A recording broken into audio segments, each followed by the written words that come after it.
Fin de la grève à Air France après 14 jours de paralysie. Le syndicat de pilotes a annoncé ce dimanche la fin du mouvement. Quant aux passagers, ils devront patienter jusqu'au mardi avant un retour du trafic à la normale. En République démocratique du Congo, les opposants ont manifesté ce samedi contre toute tentative de modification de la Constitution, un sujet qui fait polémique depuis quelques semaines à Kinshasa.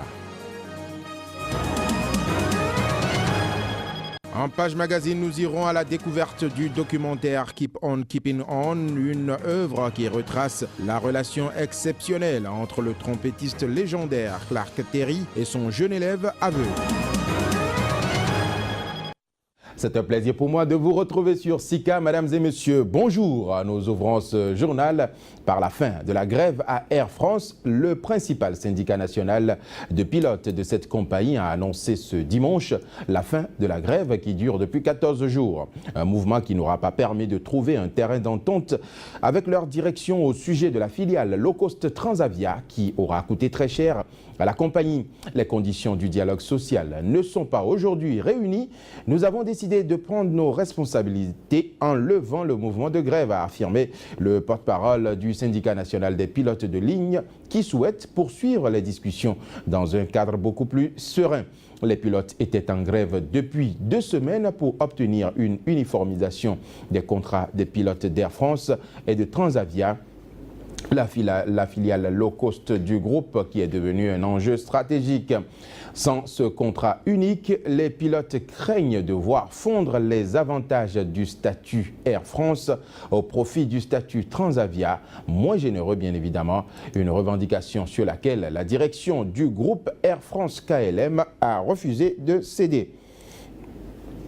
Et puis parlant justement donc de cette grève record dans l'histoire de la compagnie, les responsables de la compagnie Air France se sont réjouis ce dimanche de la fin de cette paralysie qui aura duré 2 semaines entières. Ils ont promis un retour à la normale dès ce mardi. Pour sa part, le Premier ministre français Manuel Valls s'est félicité de la fin de la grève à Air France, mais aussi de la ligne de fermeté affichée par son gouvernement dans ce conflit. Je vous propose ici de suivre tour à tour des extraits de la déclaration du président directeur général du groupe Air France KLM et celle du Premier ministre Manuel Valls. Nous allons maintenant nous atteler au développement de Transavia en France, avec l'ambition prévue. Nous allons créer 1000 emplois en France, dont 250 emplois de pilotes. Nous allons enfin pouvoir lutter à armes égales avec les compagnies low cost concurrentes. Cette réforme est vitale. Avec nos 3 compagnies, Air France, HOP et Transavia, nous disposons désormais d'une offre complète, compétitive et de haute qualité. Cette grève était incomprise, elle était corporatiste, elle était égoïste.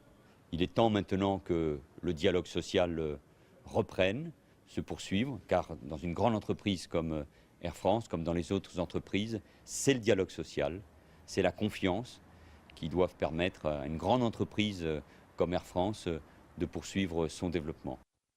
Les nouvelles du virus Ebola à présent, le médecin en chef du Libéria, principale autorité médicale du pays, a été placé en quarantaine à Monrovia après le décès de son adjoint tué par la fièvre hémorragique Ebola. Information communiquée ce dimanche par des sources sanitaires libériennes et humanitaires. Après la mort de son adjoint, Mme Bernice Dan a décidé de se placer en quarantaine ainsi que le personnel de ses services pendant 21 jours, durée maximale de l'incubation du virus. Précisons que le Libéria est le pays le plus touché par l'épidémie en Afrique de l'Ouest. Une étude statistique des centres fédéraux américains de contrôle et de prévention des maladies estime que seuls 40% des cas d'Ebola seraient déclarés officiellement au Libéria et en Sierra Leone.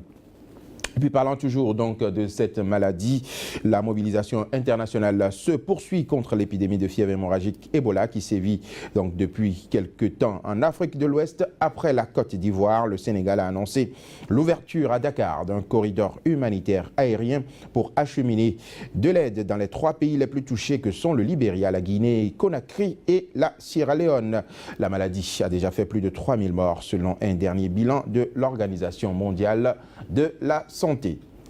L'opposition est mécontente en République démocratique du Congo. Les opposants étaient dans les rues ce samedi pour manifester contre toute tentative de modification de la loi constitutionnelle pour se maintenir au pouvoir. La marche de protestation s'est déroulée à Kinshasa à l'appel de l'Union pour la démocratie et le progrès social, l'UDPS de Étienne Tshisekedi et de l'Union pour la nation congolaise, l'UNC de Vital Kamerhe, deux des principaux partis d'opposition et d'une dizaine de partis de petites formations politiques. Reportage.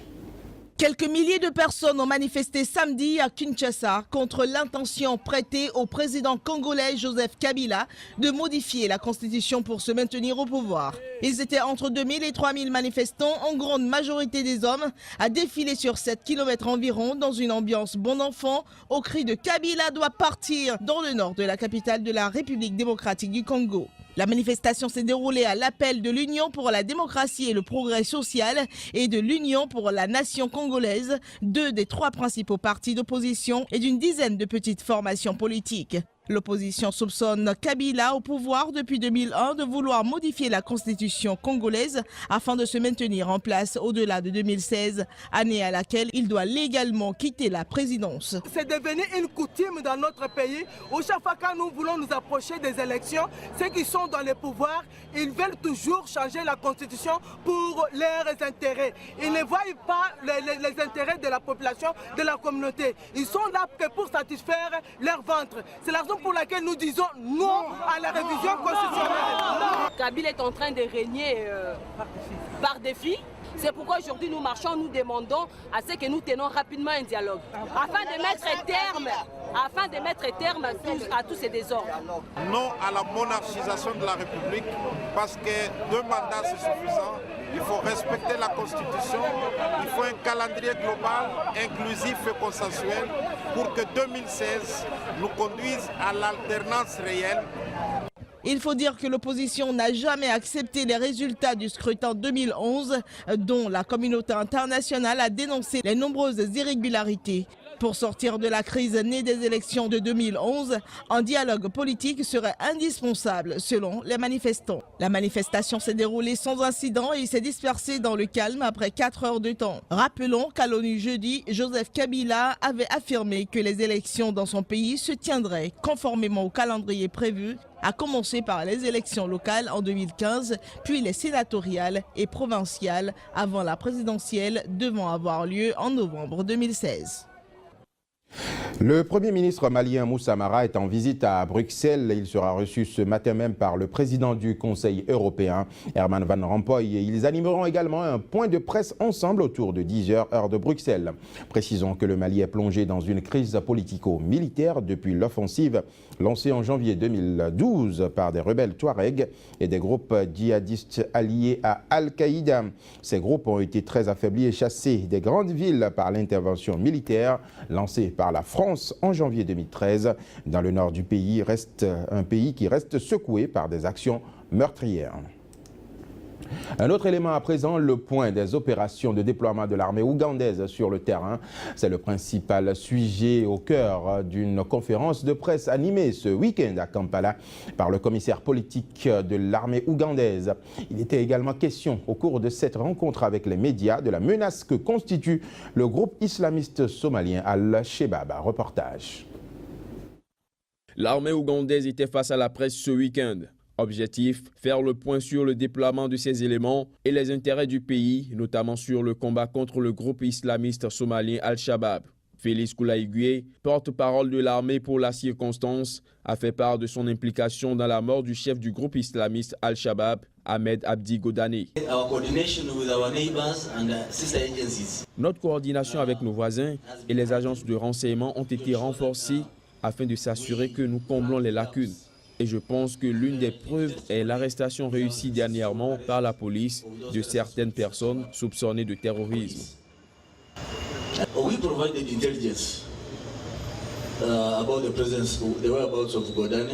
Nous avons fourni des renseignements sur les allées et venues de Godane. Et ce sont ces renseignements qui ont aidé les forces américaines à l'identifier où il était.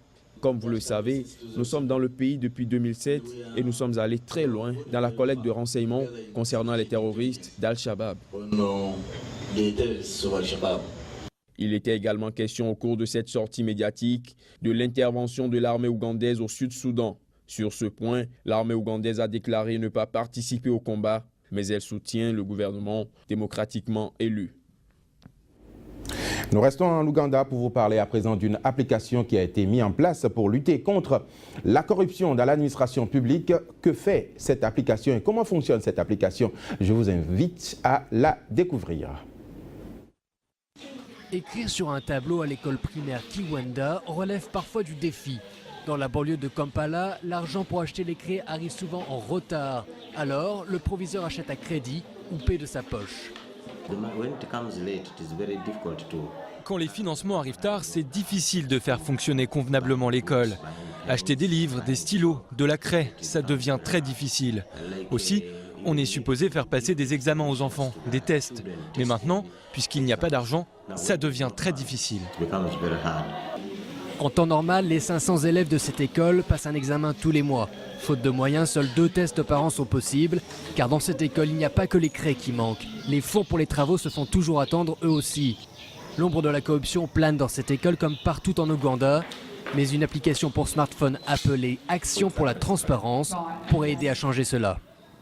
Nous développons des instruments et nous travaillons avec un réseau de communautés pour fournir des données sur les allocations des budgets aux écoles et aux centres de santé. Et plus tard, on espère d'autres secteurs. On offre avec notre application et site internet une plateforme pour que les gens dénoncent sans peur. Dénoncer la corruption n'est pas encore un automatisme chez les Ougandais. Avec cette application, le processus est simplifié. En cliquant sur « Alerter », l'information est transmise aux autorités concernées. Nous voulons savoir si le gouvernement dit que ce montant a été débloqué et donné à l'école X. Est-ce que ce montant exact est parvenu à l'école? Et s'il est parvenu à l'école, est-ce que ça a été utilisé conformément au budget? Que ce soit pour payer ou pour surveiller le trafic routier, l'usage du téléphone portable est très développé en Afrique. Et si l'expérience réussit, lutter contre la corruption sera alors entre les mains de tous. Et puis parlons toujours de la corruption, mais cette fois-ci au Brésil, à la veille de l'élection présidentielle dans ce pays. Un réseau de corruption a été démantelé la semaine dernière au sein de la police nationale. Une situation qui risque de faire trembler le sommet de la corporation policière. Face aux rumeurs, 3 hauts gradés de la police militaire de Rio ont dû s'expliquer devant la presse. Les précisions à travers ce reportage. L'opération qui fait actuellement grand bruit a mis à nu un réseau de 24 policiers corrompus rackettant commerçants et autres entreprises de transport. Le puissant réseau très discret n'aura jamais été démantelé si l'un des suspects arrêtés n'avait pas coopéré avec les enquêteurs. Pour alléger sa peine, Romário, pour ainsi le surnommer, a fait des révélations explosives mettant à jour l'existence d'un système de paiement par toutes les casernes de la police militaire au quartier général de la police. Le parquet a demandé une enquête pour faire la lumière sur ces accusations. En ligne de mire, la haute hiérarchie de la police militaire de Rio. Au premier rang, le chef de l'état-major opérationnel, suivi respectivement du chef de l'état-major administratif et du commandant général de la police militaire. Dans un mouvement d'ensemble, ils sont montés au créneau pour balayer d'un revers de la main les accusations portées à leur endroit. Chacun dans son style a essayé de se défendre. Je n'ai jamais tourné dos à mes obligations et à mon code d'éthique. C'est pourquoi je ressens de la révolte après les accusations de corruption. Cela me fait bizarre d'être mentionné dans un système de corruption alors que cela fait pratiquement 33 ans que je suis dans la police militaire. Je suis l'officier, dit-on, le plus actif avec le plus grand nombre d'années dans l'institution. Quel est mon devoir en tant que commandant général? Prendre des mesures pour que l'on fasse la lumière sur ces accusations. Dans le cas contraire, ce serait un manquement à mes obligations. Des cas de corruption au niveau de la police au pays de Lula, ce n'est pas une première. De par le passé, plusieurs scandales ont été découverts dans le rang de la police de Rio, considéré comme l'un des plus corrompus au Brésil. À Hong Kong, la police a fait usage de gaz lacrymogène ce dimanche contre des dizaines de milliers de manifestants dénommés manifestants pro-démocratie. Ces derniers se disent déterminés à obtenir de Pékin davantage de liberté politique. Reportage. L'essoufflement de la campagne de désobéissance civile annoncée n'aura été qu'un leurre. Le mouvement contre toute attente a poussé des ailes. Les protestataires, qui se comptent désormais par dizaines de milliers, ont envahi une importante voie de circulation et paralysé une partie du centre de la ville pour dénoncer la décision de Pékin de limiter la portée du suffrage universel dans l'ancienne colonie britannique passée sous tutelle chinoise. Débordés, les policiers ont tiré à 2 reprises à l'encontre des manifestants plusieurs salves de gaz lacrymogène et des jets de gaz poivre, option bien rare à Hong Kong. Le cordon de police mis en place autour des bâtiments abritant le siège du gouvernement et du conseil législatif de Hong Kong, devant lesquels les manifestants campaient depuis plusieurs jours, cordon érigé pour empêcher d'autres militants de venir gonfler leur rang, n'a pu résister à la furie des manifestants dits pro-démocratie.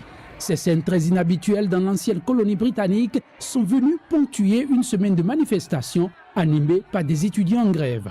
La Chine, à laquelle Hong Kong a été rétrocédé par Londres en 1997, a annoncé en août que le futur chef de l'exécutif local serait bien élu au suffrage universel dès 2017, mais que seuls 2 ou 3 candidats sélectionnés par un comité seraient habilités à se présenter au scrutin. Les étudiants, qui ont même fait irruption vendredi au siège du gouvernement, sont depuis plusieurs semaines le fer de lance de la campagne de désobéissance civile pour dénoncer ce que nombre de Hongkongais perçoivent comme une mainmise grandissante de Pékin sur les affaires locales. Et puis précisons que dans un geste apparent d'apaisement, le gouvernement de Hong Kong a annoncé ce lundi le retrait de la police anti-émeute après une nuit d'affrontements avec des milliers de militants pro-démocratie qui paralysaient toujours de nombreux quartiers de la ville de Hong Kong.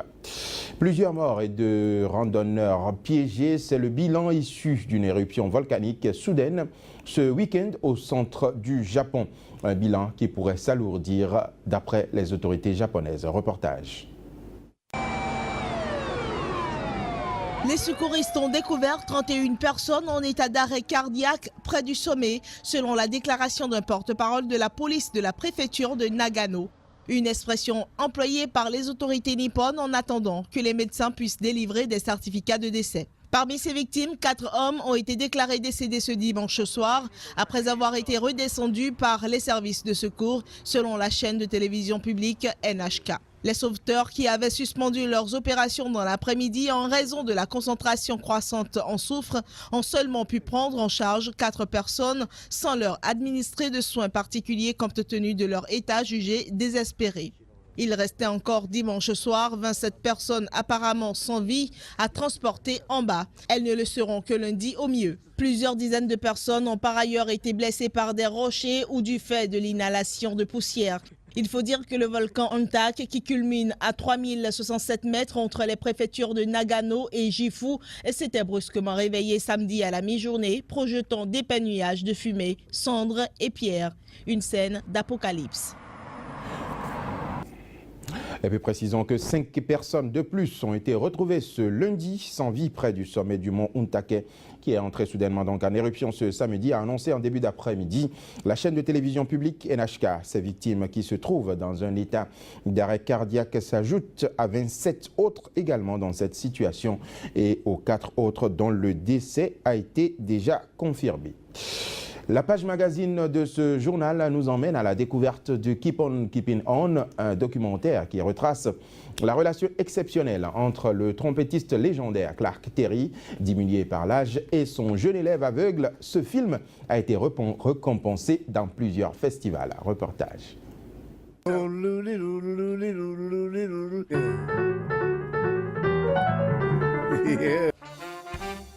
Inspiré d'une histoire vraie, de la vie d'un célèbre trompettiste, de l'attitude positive d'un homme à aborder les difficultés qui se présentent à lui, de l'histoire d'une icône de la musique jazz, Clark Terry.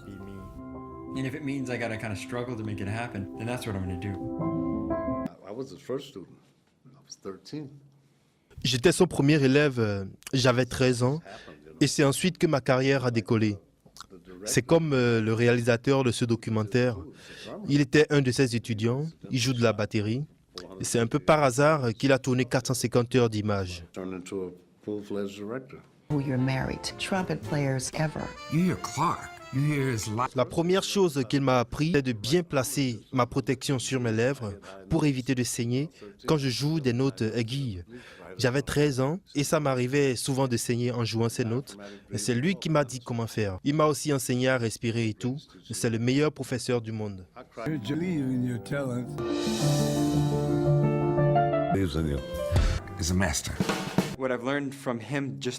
Avec lui, j'ai appris à quel point c'était important d'être généreux. Il est généreux sur scène et il est aussi dans la vie. Il est dévoué corps et âme à sa musique et aux gens qui l'entourent, ses élèves et ses musiciens.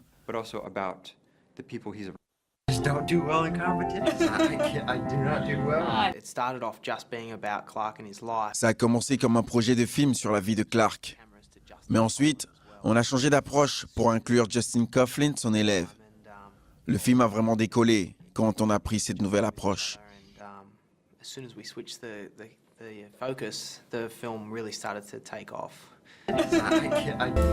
Keep On, Keeping On, un film qui relate l'histoire d'une vie et qui rend hommage à un talent et à un professeur hors pair.